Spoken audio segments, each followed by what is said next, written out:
Hello from Canada, Smitty here. Today we're filming in the basement, which is actually kind of where I usually am, but you don't really see most of this stuff. It's just kind of special treat, you know? You can see gun locker and random piles of stuff.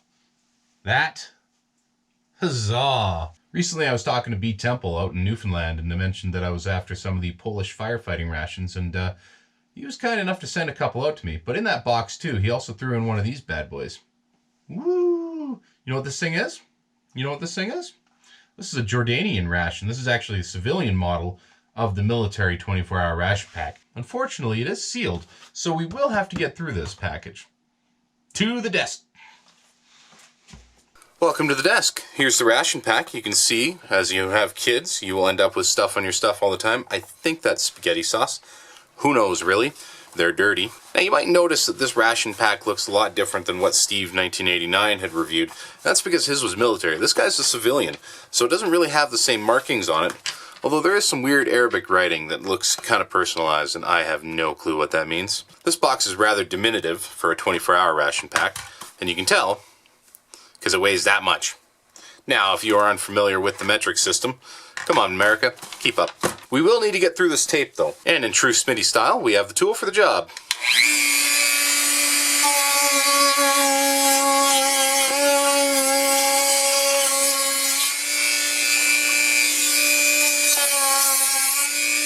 There we go.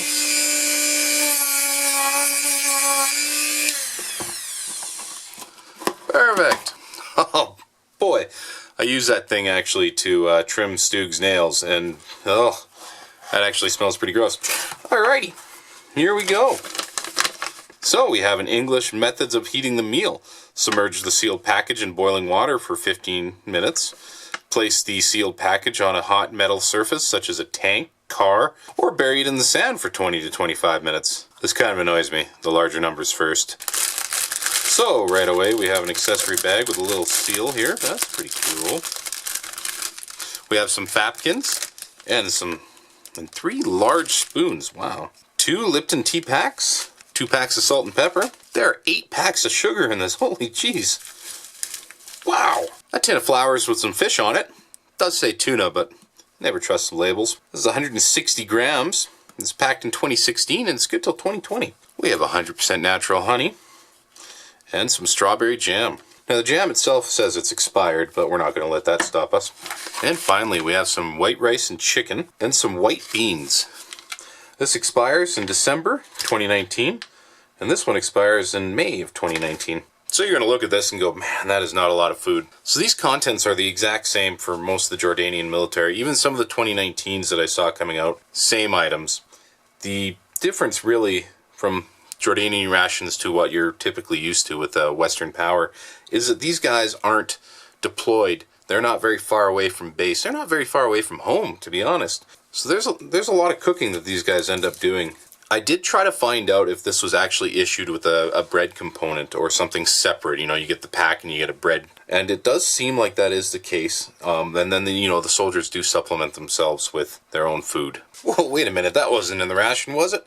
No, not at all. I raided the freezer, and I thought, you know what? It would be a great night for some gooey butter cake. That smells overwhelmingly like rice, maybe a little bit of lemon, and then some chicken. Here's some white beans. Those aren't white at all. That kind of smells like minestrone or something. This is a product of Thailand, and it's with sunflower oil. Usually I get tuna and water pack. That, though, that will need to be drained. My cat's gonna go nuts. You get a number of napkins with this guy. Looks like 3 of these bad boys. They're not very strong, but that's alright. Just break this up a little bit. Oh boy. That's really rough. And what I hope is keeping with tradition is I have some flatbread. This is actually naan bread. Made it myself using money that I went and bought at a store. That honey smells delicious. See the texture of that? That's fantastic. Now try some of this jam. Oh wow. Steve did mention that this was fantastic jam, and I have to agree, that's pretty good. I believe it's an Egyptian brand, just judging from some of the comments he had in that video. Yeah, it's great stuff. Now these white beans are in like a very tomatoey sauce, like reminds me a lot of canned minestrone. Oh, bang on. Yeah, that's great. Super tomatoey. It's got an awesome texture with the beans, like those beans are so tender. They're a fantastic little bean. Now the tea itself, I know absolutely nothing about tea, so I apologize. It smells alright, it's warm, it's that color. I probably didn't remove the tea bag in time, but hey, who's counting? Fantastic tea. I have so much sugar in this ration. I'm not going to use it, but I'm happy it's there. I mean, you could do quite a bit with that much sugar. Now in terms of this, it smells very boring, very bland. Like I did mention earlier, that hit of lemon. Oh, it's super dry. A nice curry sauce in this would just be epic, but it is not to be. You know, it could be age. Now that I've taken a little bit more rice, the rice is tender. And there's not much flavor to it, but the rice is nice and tender. Now let's get some pepper onto this bad boy. This is BTemple's favorite condiment. You know, I take it back. There's actually little bits of this that are fantastic. That's your regular run-of-the-mill store-bought tuna. I really like those beans. It's improving every part of this dish. I could see just hitting a store and getting a couple extras. And this little ration pack, yeah, it'd last you the whole day. As it stands right now, maybe adding this flatbread in here was a terrible idea because I'm gonna have to pack some of this away for tomorrow. There's a lot of food here. Steve put some of the honey on the rice. Let's give it a go. That's a bit too weird for me. Now, if there was some garlic, honey garlic chicken, heck yeah. This just by itself is kind of growing on me, actually. And this basmati rice, fantastic stuff. Now, I'm a huge fan of tuna sandwiches. I love them. You know, tuna melts, the whole works. I'm just not a huge fan of, like, absolutely plain run-of-the-mill tuna.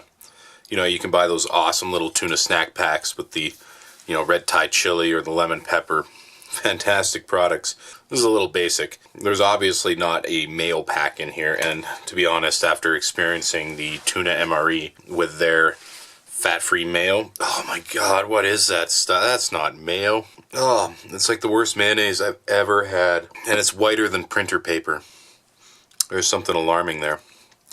So I'm going to save that, mix that in with some full-fat Hellmann's because, and yeah, this is a really cool experience. I believe there's still a couple of these up for sale here and there in the MRE community. Fresher than this one. Oh, what a cool experience. BTemple, thank you, man. This is fantastic. This really made my day when this thing came in, and I'm really, really stoked that I got to try something from Jordan. Speaking of Jordan, J&K Noob, our good pal Jordan and his son make some pretty cool little ration videos. And just because his name is the same as this ration, I'll throw a link to his channel too. But definitely check out BTemple. He's got some awesome historical content. I love it. He knows quite a bit. Right arm. Take care. Now for dessert, I actually have something special here. This is the espresso chip gooey butter cake that I ordered from the Ann & Allen Baking Company. Marilyn, who's a huge supporter of a lot of ration enthusiasts. Now Marilyn and her brother operate Park Avenue Coffee Company, and they used to make a St. Louis specialty called gooey butter cake. Well, it became so popular that they ended up actually creating a separate company called Ann & Allen Baking Company, and they produce this. And then you can get this shipped right to your door. It's, oh boy, I don't think I heard a single person complain about this. This is so good. I just had to. Saw it in the freezer, pulled out a slice. Heck yeah.